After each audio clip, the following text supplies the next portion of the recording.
Welcome to another episode of the Concrete Logic Podcast. And today I have Abigail Olson, and she is a ready mix driver.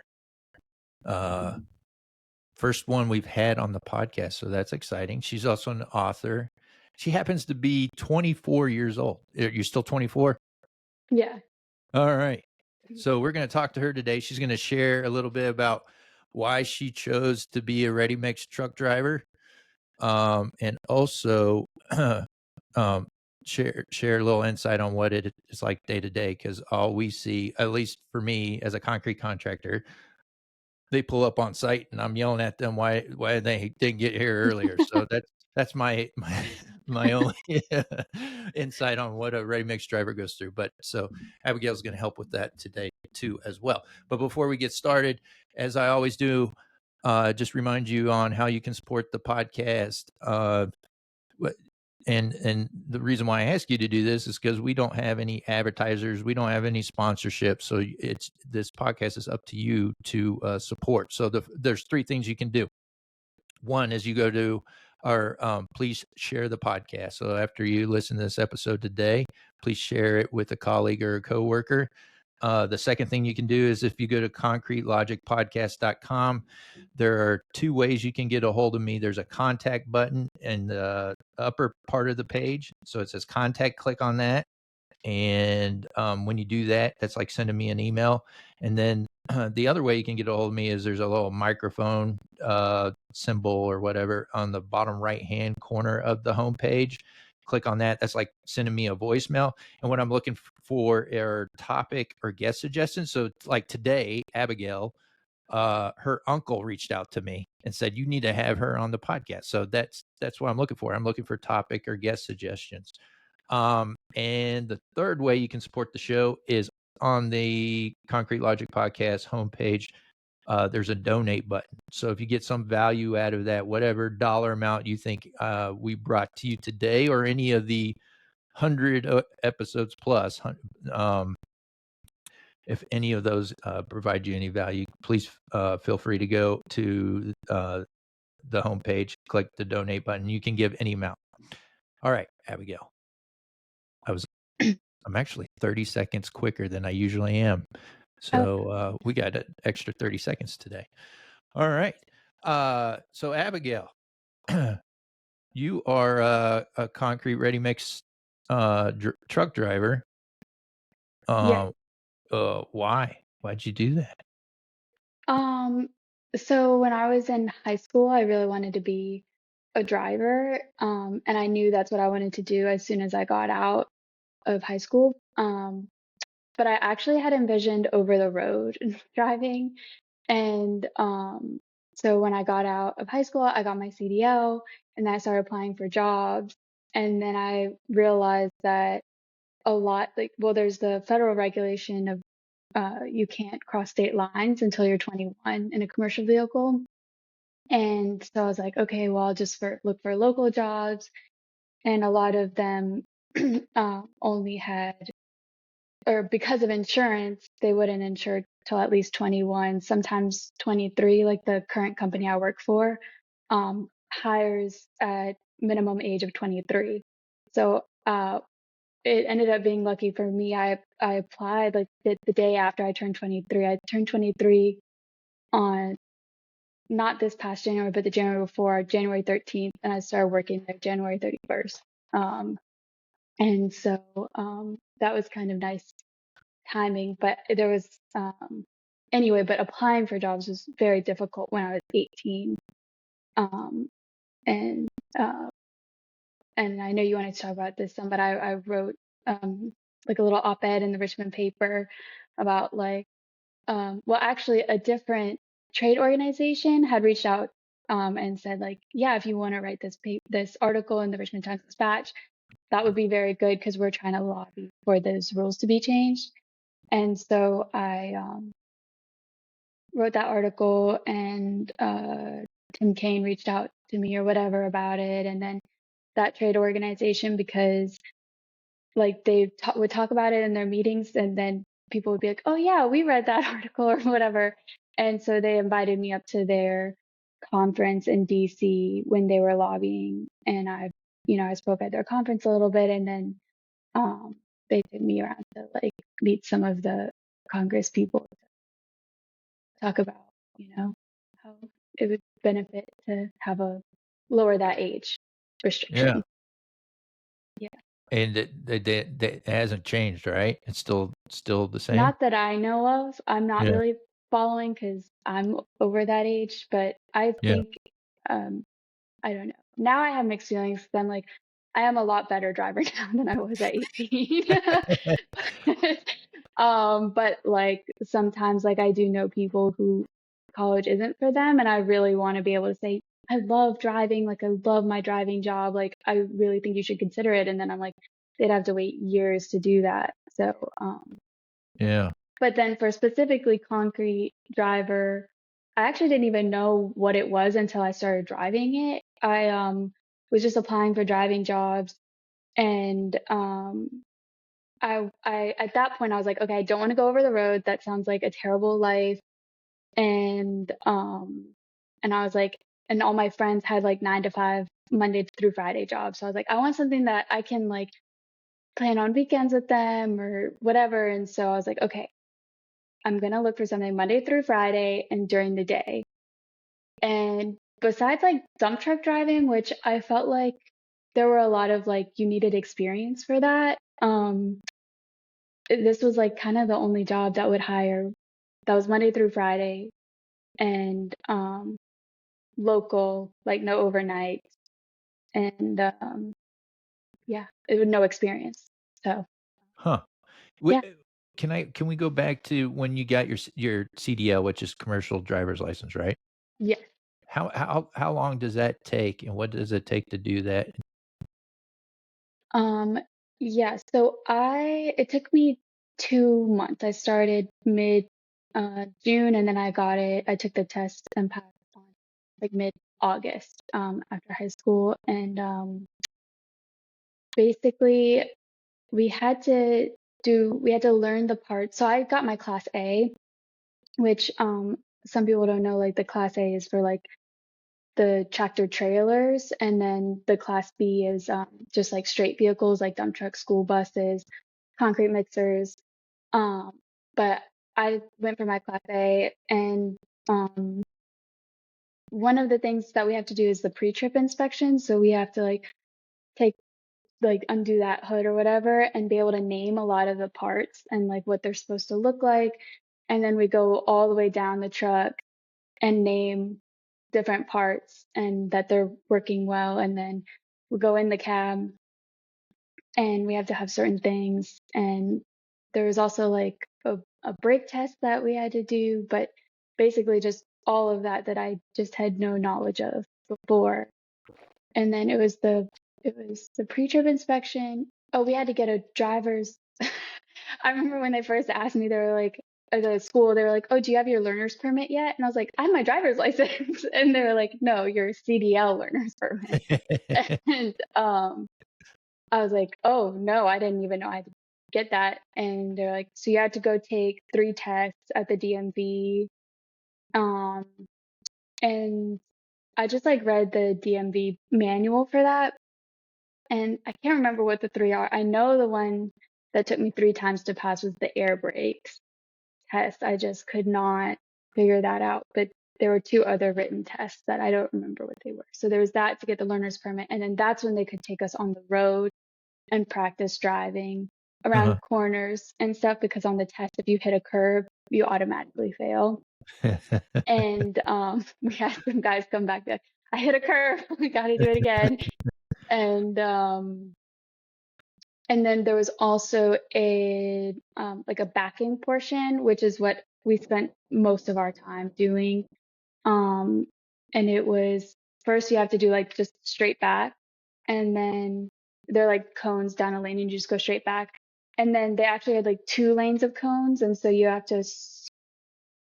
I can't remember if you start in one, but you basically have to like go back like this. And so um, that was like surprisingly difficult figuring out just the right way to turn that. And then the last part, which was the most intimidating and the most difficult, was parallel parking. the vehicle, and they had like a little spot set up. I guess they said that was new because people like at truck stops were like nicking other cars or nicking other trucks, and so they wanted people to. Uh, So that's where I spent most of my days with that. Yeah. yeah. Do you remember how much time you spent practicing or getting driving time, I guess, before you got your CDL? Um, Driving time like on the road, it wasn't it wasn't a whole lot, but it was a very tricky section. We basically went around the block. Not like it was like a big block, but there were like there was like this one turn. Well, there was train tracks, so we had to like practice like slowing down, rolling the windows down, like looking both ways and like not shifting gears on it. But then there was also like, when you're turning right sometimes and there's like a concrete triangle and there's like one lane. Was it one lane? I feel like it was something like that. It was very difficult to like not hit the curb when you were going through there. Yeah. So even though it was short, it was enough practice. It was like busy enough and enough like tight turns and stuff. But I don't remember. I don't think it was a whole lot because I had to get my learner's permit first. Yeah. Maybe like 10 to 20 hours. Okay. Yeah. Well, that all sounds like a lot of work and a little intimidating to me. I mean, when I was a kid, when I was getting my normal driver's license, I failed my first time. So I Oh, applaud you for doing that. I mean, yeah, it's just uh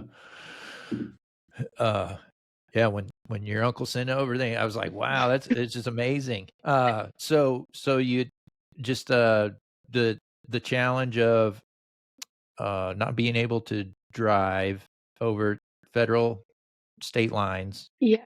and that kind of led you to being the concrete driver, and you've been doing that for how long A now? year and a half. Year, Yeah. year and a half. Yeah. And I assume you're liking it so far, or Yeah. I love it. Yeah. yeah.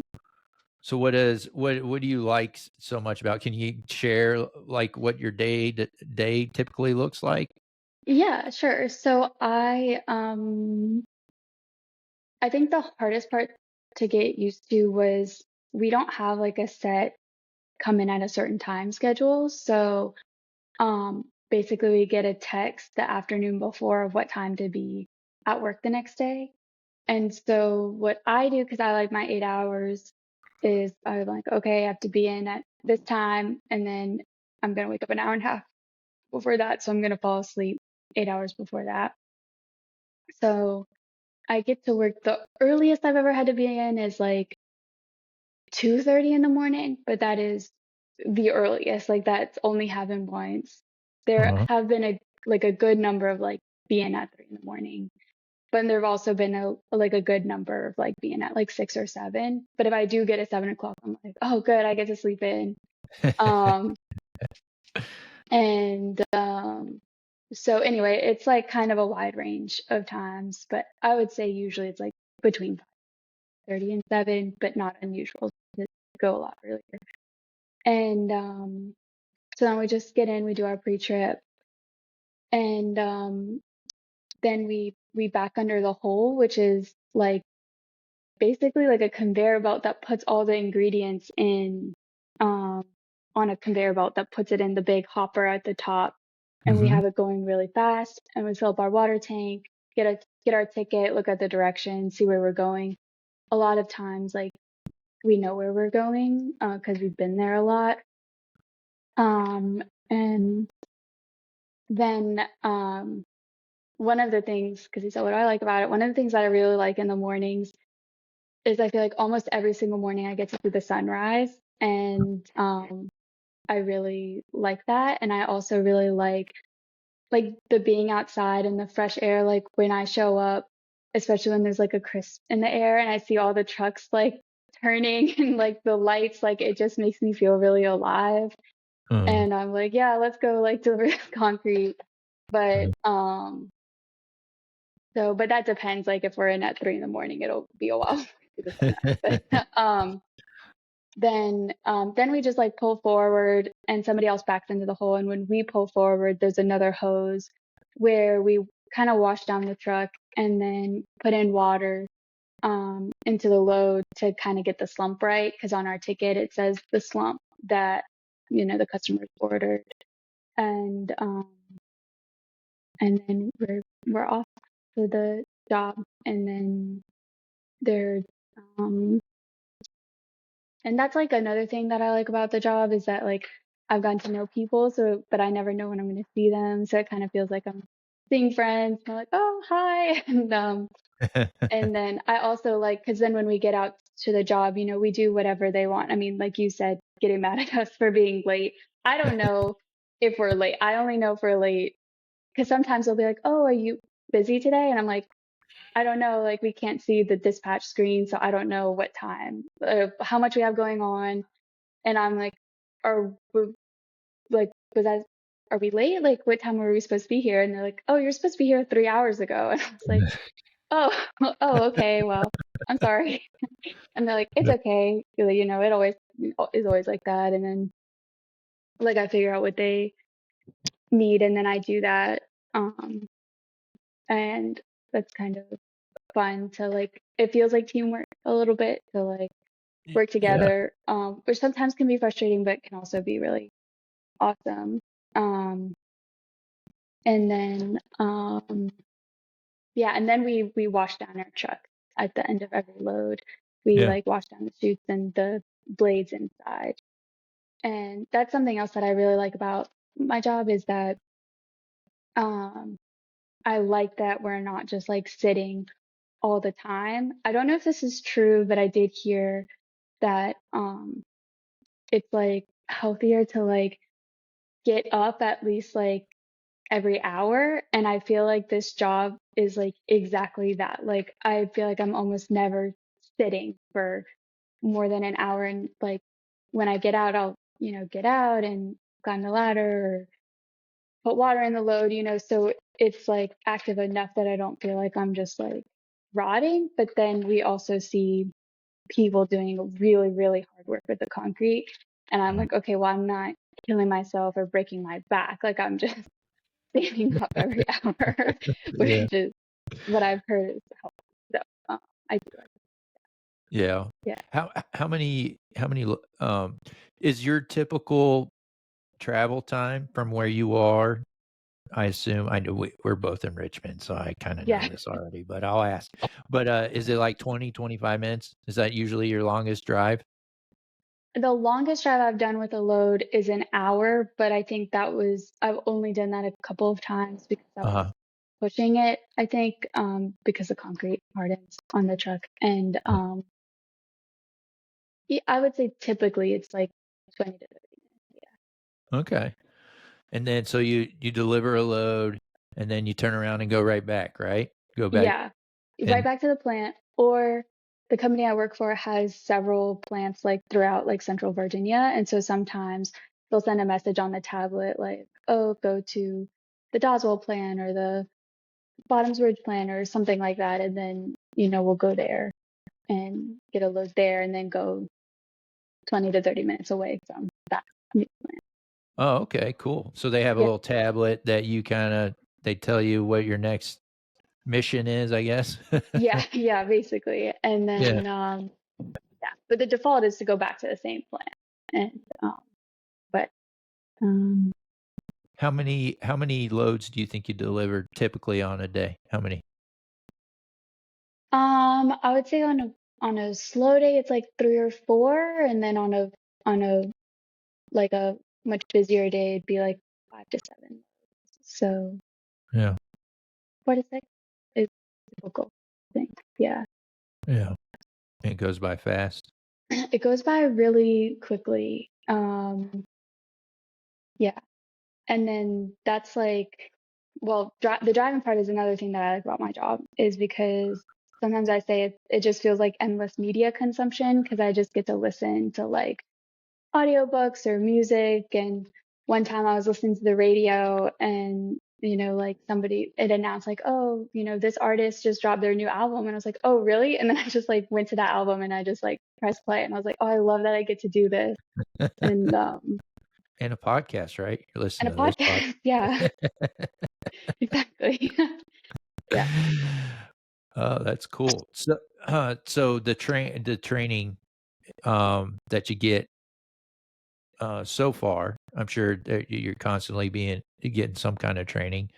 Are Mhm. they teaching you um like how, when to spin the drum or how to spin the drum Oh or yeah. So there's like this little like lever thing that controls like if you're discharging or keeping it in the drum. oh, And it actually also controls the speed at which it's doing that. And then there's another thing where it like turns up the drum. And so if you have it all the way forward, the lever all the way forward, and then you turn up the drum, it goes like really, really, really fast. You can't drive it that way. That's when we're getting loaded or adding water. mhm. Um, and then as soon as you hit the brake, it like goes back to the normal fast speed.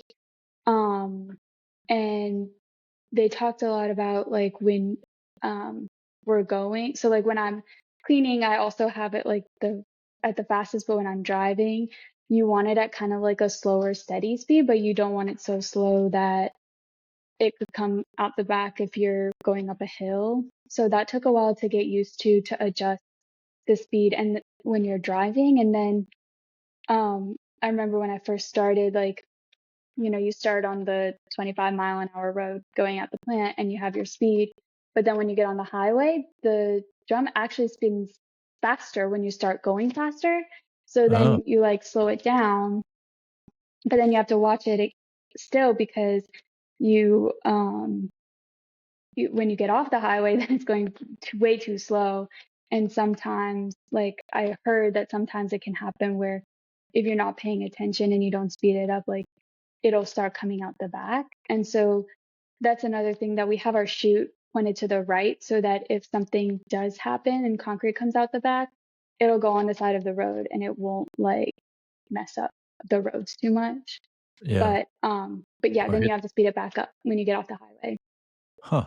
And so like I'm always like looking out like at the driver's side mirror to check on my speed. Yeah. And then sometimes when it's been a long day, I'll like be in my car and I'll look out and like, wait, what am I looking for again? And I was like, oh yeah, I'm not in a mixer. Yeah. Yeah. Yeah. You're not in the truck. Yeah. But yeah. So that challenge, we talked about it a little bit earlier about getting younger folks to drive concrete trucks or um has it is there when you were up there or since you started driving the concrete truck, have you thought of ways that we could kind of fix that problem? Um I know you said you're a way better driver than when you started, obviously, and that goes for to me, that goes with any career. I mean, no matter what you do, you get better as you get experience. So, but it's definitely want to encourage folks to, pursue, and then, like yourself, wanted to drive a truck. So how do we fix that problem by giving folks that opportunity, but at the same time, obviously keep I guess they think at that age you've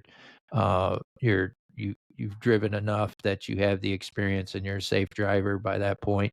Or and I imagine the insurance cost to cover an 18-year-old driving uh, a ready mix truck or um, a long distance truck or whatever, it's probably pretty expensive. But have you thought of that and what we could do to fix that? I have not thought about it actually. Um Like when I someone think first starts with you guys, When on the concrete, they don't just go, "Hey, jump in that truck and start driving." Do you ride along for Yeah, yeah, yeah. So my trainer when I first started, like he had me drive like a very short distance, and then he was like, "Okay, you did good. So, we'll do a longer distance, but it still wasn't too long." Um, and we do when we train, and that's what I did when I was training somebody as I started um at shorter distances too. And so they do have like when we're training or when we're being trained, they you start driving empty first and then you start driving with more yards on the truck. Um, and then eventually you get up to being able to do like a full load. So they yeah, do like work you up that way.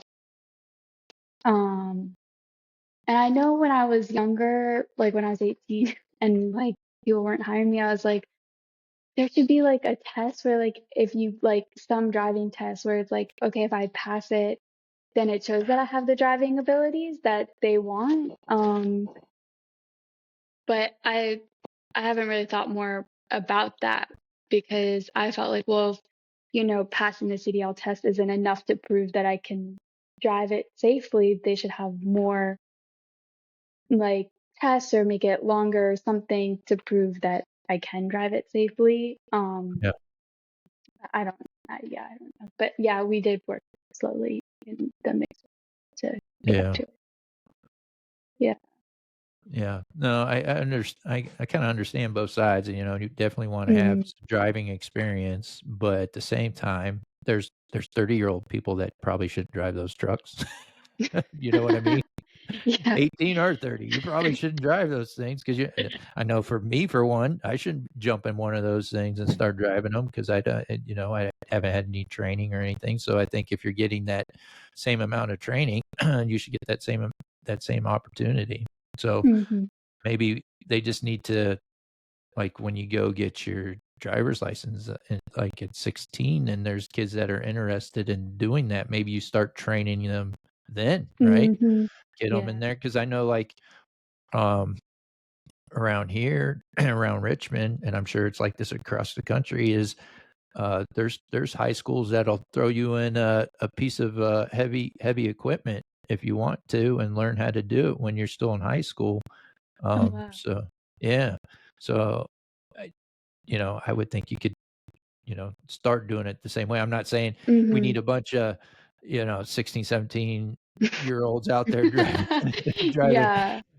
big rigs or anything, but I'm saying you could start that training then, so by the time they graduate from high school, say, "Hey, I did this training, I you know, Mhm. I can, I'm I'm ahead of my peers in this aspect." Just like, kids can take college credits in high school, I think you should be able to do, the same thing, and I'm sure Mhm. there's somebody out there doing this. It's if it's obvious I to me, it's not an original idea, I promise you. Somebody out yeah. there has Well, figured it out. I have like now that I've started, I've met some people and they're like, "Oh, one there was one pump truck driver who he was like, "Oh yeah, I've been doing this for 10 years." And I was like, "How old are you? Like, you look kind of young." He's like, "Oh, I'm 25." I was like, "How have you been doing this for 10 years? You're like 15? Like, was that legal?" And he was like, "Oh, well, they were just, they just like set me up and I learned how to do the controls and then I learned how to set up or something like he was learning. And then then when he turned 18, he knew everything else and then he was able to drive the truck. And Yeah. so I have heard stories like that where they and and then I think there's another truck driver when he started at 18. So I don't know, maybe that's the way to get it when you're 18 is the pump truck. But and then there was somebody else who I met who was like, "Oh yeah, I've been driving, I was a mover for a couple years or whatever." And I was like, "You look really young. How old are you?" And he was like, "Oh, yeah, I am really young." And I was like, were you allowed to be doing that? And he was like, mm-mm. And so, yeah, so I Yeah, don't know how much, yeah, people, but there should just be a way people can just yeah, go ahead and do it. Yeah. yeah. If in the farms in Virginia, I mean, there's all kinds. Kids are out there helping where they can. So Hmm. sometimes you're driving or operating machinery that you wouldn't be allowed to off the farm to help Hmm. out. So it's Yeah. that might be one of them too. Well, cool. Yeah. Hmm. Well, And I've also learned that like the most important part is like paying attention. Like if you pay attention when you're driving, that's mhm, important. Um, yeah, yeah. So definitely. I don't know how that would maybe yeah, it just comes with experience too. Yeah. And sorry, what were you gonna say? Well, I was going to ask you, is there anything else we should know about being a concrete ready mix driver Hmm. that we didn't hit on today that you want to share with the folks before we end today? I told you 30 minutes goes by fast. It does go by quickly. I don't know. I guess something that I didn't share that, well, I don't know how much y'all know about it because y'all are concrete, but when I talk to people outside, like, or who don't know, we have like different kinds of jobs, like tailgating jobs versus like pump truck jobs. I don't Mhm. know if y'all know about um that, but people usually are interested in what that Yeah, is. if you want to share about that, I mean, I know what you're talking about, but I don't know your perspective of it. Like again, I know what we see when you guys pull up, and to us, it's truck showing up. It's got concrete in it. We got to get Uh, it either dumped into the hole or into the pump truck or what. That's how we look at it. We're like, yeah, hey, guy, get your test done, get your slump test done, get your air done, so we can get it into the pump truck, so we can yeah. get it up on the deck. That's that's our mentality. So Okay. what is it? What is it like for you if you were tailgating versus if you were putting in a pump truck? So like the pump trucks are the easiest. They tell you, okay, it's over there, back up like this, and you just back right up, and then you Uh, stand and you just pour it in from the outside into the pump truck's hopper. But then like tailgating, you usually have to put on like extension chutes basically.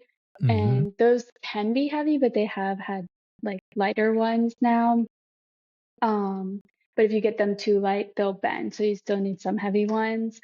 And then what, people who know nothing about concrete, they're very fascinated by how they're like hand signals that like people oh yeah, outside the truck know and that we know to control the chute, like moving it up and down and locking it and stuff, and then controlling the speed. Um, and those just tend to take a lot more like effort and focus because they're usually like obstacles and you're like, okay, now back your truck all the way this way around this turn, around this thing, and then we'll do it. Okay, now go around there and back it up there. So it just is a lot more like um just effort and like going around things. But yeah. it's usually not too bad because everyone's helping you because nobody wants you to run into anything. They want what you got in the truck. Yeah, yeah, exactly. They don't want any damage done. So Yeah, usually we're all on the same page. But yeah, it can be fun. yeah, There are uh, like different types, and sometimes we don't know what we're doing when we show up. So yeah.